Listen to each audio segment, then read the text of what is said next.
ለእግዚአብሔር የሥራ ጊዜ ነው። መዝሙረ ዳዊት 119:126 እንደዚህ ይላል፣ ለእግዚአብሔር የሥራ ጊዜ ነው፣ ሕግን ሻሩት ይለናል።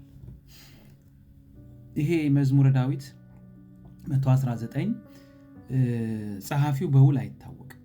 አንዳንዶች ራሱ ዳዊት ነው የጻፈው ይላሉ። አንዳንዶች ደግሞ ከምርኮ መልስ ዕዝራ እንደሆነ ይጠቁማሉ። ነገር ግን አንድ ነገር እንረዳለን። ይሄ ዝማሬ በተጻፈበት ጊዜ በጣም ትልቅ የሆነ ቻሌንጅ፣ ትልቅ የሆነ ፈተና የነበረበት ወቅት ነው። በጣም ለምሳሌ መንፈሳዊ ውድቀት የነበረበት ዘመን ነው። መንፈሳዊነት በጣም ዝቅጠት ውስጥ የገባበት፣ ሰው ሁሉ ከመንፈሳዊነት ይልቅ ስጋዊነት የወደደውን የሚያደርግበት ዘመን አንድ። ሁለተኛ የጽድቅ መጥፋት፣ ጽድቅ ብርቅ የሆነበት፣ ክፋት የነገሰበት፣ እግዚአብሔርን መፍራት በምድሪቱ የጠፋበት ጊዜ ላይ ነው ይሄ መዝሙር የተጻፈው እና ከዚህ የተነሳ የመለኮት ጣልቃ ገብነት ደግሞ የሚፈለግበት ዘመን ነው። እሱ ብቻ ሳይሆን ይሄ መዝሙር 119 የእግዚአብሔርን ሕግ የእግዚአብሔርን ቃል በጣም እያነሳ የተጻፈ ረጅሙ የመጽሐፍ ቅዱሳችን ምዕራፍ ነው እና ምንድነው የሚለው? የእግዚአብሔር የሥራ ጊዜ ነው ይልና ሕግን ሻሩት ይላል። የሆነ አንድ የተጣሰ፣ አንድ እግዚአብሔር ያልከበረበት፣ አንድ በአግባቡ የማይሰራ ጊዜ አለ፣ ነገር ያበቃበት። አንዳንድ ጊዜ በህይወታችን በታሪካችን ሁሉም ነገር ሲዝ ያደረገበት የሚመስል፣ መፍትሄ የሌለው የሚመስል፣ ጽድቅ የወደቀበት የሚመስል፣ ፍትህ የተጓደለበት የሚመስል፣ አሁን ይሄኛው ነገር ለኔ አይሰራም ብለን ተስፋ ቆርጠን ያለንን ነገር ልንጥልበት ያለንበት የሚመስል ሲዝን ይሆናል። ልክ እንደዚህ አሁን እንዳየነው ጽድቅ ጠፍቷል፣ ቅንነት ጠፍቷል፣ እግዚአብሔርን መፍራት ጠፍቷል፣ መንፈሳዊ ነገር የወደቀበት ሰዓት ይመስላል። ነገር ግን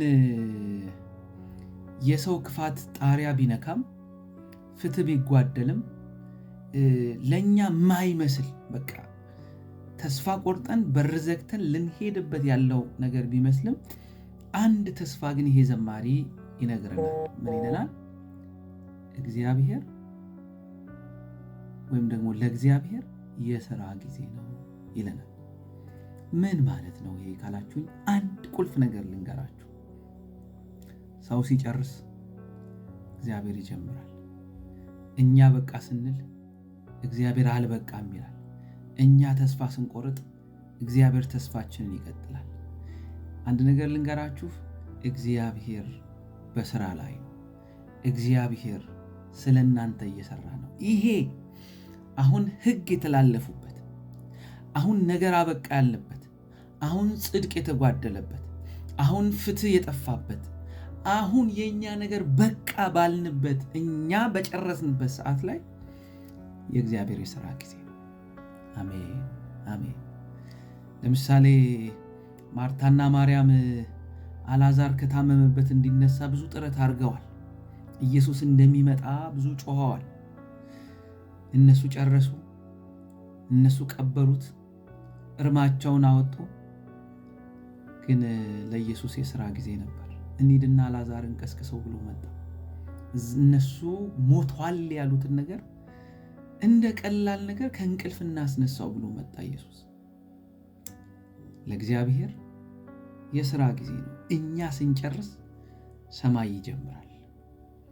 ጴጥሮስ ሉቃስ ምዕራፍ 5 ላይ ሌሊቱን ሙሉ ሲደክም አድሮ መረቦቹን እያጠበ ነበር በጌንሳሬት ምድረ በዳ። ኢየሱስ ሲመጣ የእሱ የሆነውን መርጦ እዛ ላይ ሆኖ የጴጥሮስን ሕይወት እንደመስራት የሌላ ሰው ሕይወት ይፈውሳል፣ የሌላ ሰው ሕይወት ይሰራል። ጴጥሮስ ጨርሷል። ወደ ቤት ሊመለስ ነው። መረብ እያጠበ ነው ጴጥሮስ እንጂ ኢየሱስ አልጨረሰም። አይገርምም? ለእግዚአብሔር የሥራ ጊዜ ነው። እግዚአብሔር ሲነሳ ያለፈውን ያስረሳል። እግዚአብሔር ሲነሳ መከራን እንዳለፈው ያስረሳል። እግዚአብሔር ሲነሳ ባልጠበቅነው መንገድ፣ ባልጠበቅነው ሰው፣ ባልጠበቅነው አቅጣጫ ነገራችንን ያበጃል። ተስፋ የቆረጣችሁ ይሄን ነገር ልለቀው ነው ያላችሁ፣ ከዚህ በኋላ አክትሟል አብቅቷል ያላችሁ ዛሬ መልእክት አለኝ። ለእግዚአብሔር የሥራው ጊዜ ነው። እኛ ስንጨርስ እሱ ይመቸዋል። መጽሐፍ ቅዱስ እንደዚህ ይላል፣ አጥንት በእርጉዝ ሆድ ውስጥ እንዴት እንደሚጓደድ አታቅም፣ የእግዚአብሔርን መንገድ አታቅም። አሁን አፍንጫው ገባ፣ አሁን እግሩ ገባ እንልም። ልጅ በእርጉዝ ሆድ ውስጥ ሲሰራ እግዚአብሔርም አንዳንድ ጊዜ ሸፍኖ ይሰራል፣ ከድኖ ይሰራል፣ ሳይነግረን ይሰራል።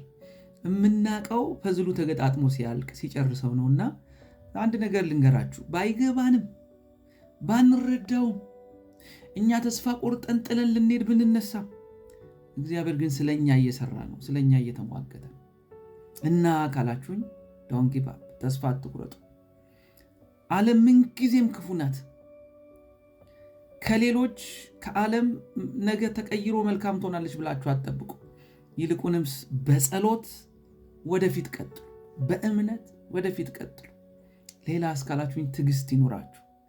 እግዚአብሔር የራሱ ሰዓት አለው።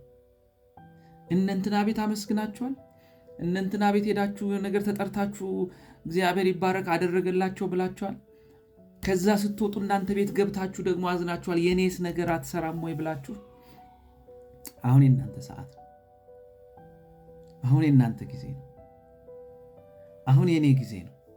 አሁን የምንስቅበት ነው። እግዚአብሔር ነገራችንን ሰርቶ የሚጨርስበት ጊዜ።